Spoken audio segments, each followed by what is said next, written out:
Yeah, I guess part of it is like a competitive thing. Again, I would like, when people want to look for Dodger information, to consider myself and the Times as the place to go to.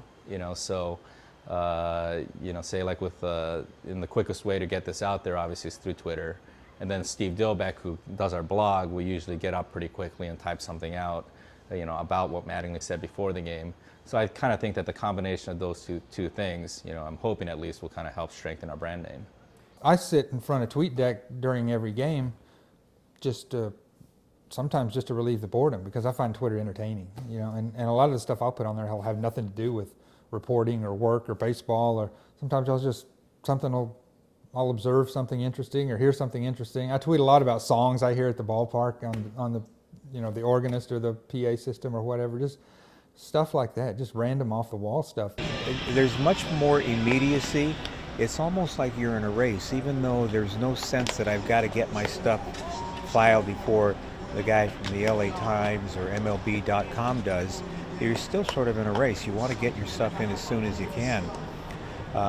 Because that's what the internet has wrought. It creates this sense of quick, and whoever gets their stuff posted first may be the one that people want to go to as a more reliable source. So it's fast. You're thinking in the now rather than later on tonight or tomorrow morning.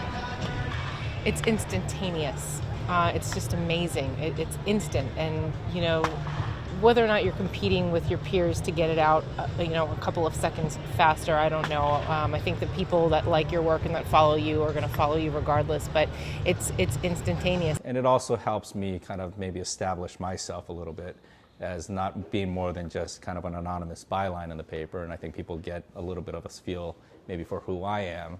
And, for better or worse, that's just kind of the world now, and I think people like to have an idea who the person is behind the byline.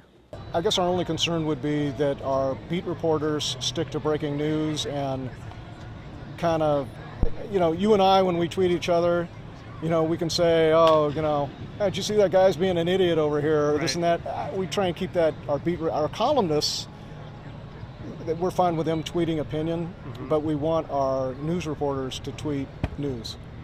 What's the biggest difference that you've either enjoyed or had to struggle to really get into? I mean, I think the immediacy of it, because when something happens now, it's almost like you have to get something out first, even if it's just one paragraph, even if it's one sentence, to just so that you have it out, and then you go and report later. It used to be that you reported, and then finally you wrote. And now it's like you get one sentence out and fill in the rest of the story later. I covered one of the Angels games at Dodger Stadium the other night, Wednesday night, and I'm tweeting everything significant that happens. And I realized that I don't even look at my notebook anymore. I just look back at my timeline and just, everything big at an inning is right there as you kind of describe it contemporaneously.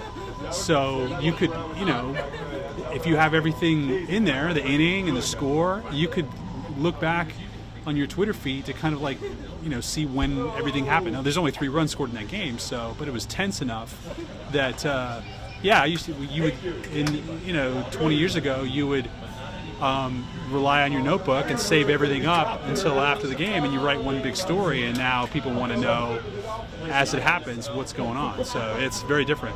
Twitter is this combination of hard reporting and entertainment and just fun conversational stuff, and that's probably what I like about it the most. And that's, I think that's what I think people miss a lot of times with blogs. Blogs can be the same thing without the 140 character restriction, and that's what I did a blog at my previous job that sort of became that, and I really had a good time with it, and that's I miss that a lot. Well, I think for me, Twitter is a source for finding out what other people are writing, thinking, looking at.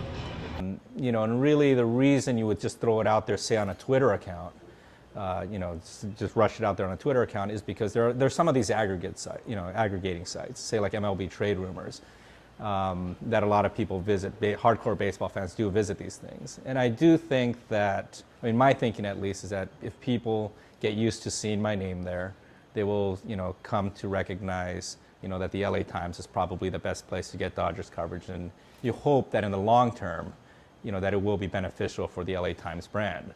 Now, obviously, I have absolutely no scientific research to back up any of this, so I don't know if it's true, but at least that's the hope.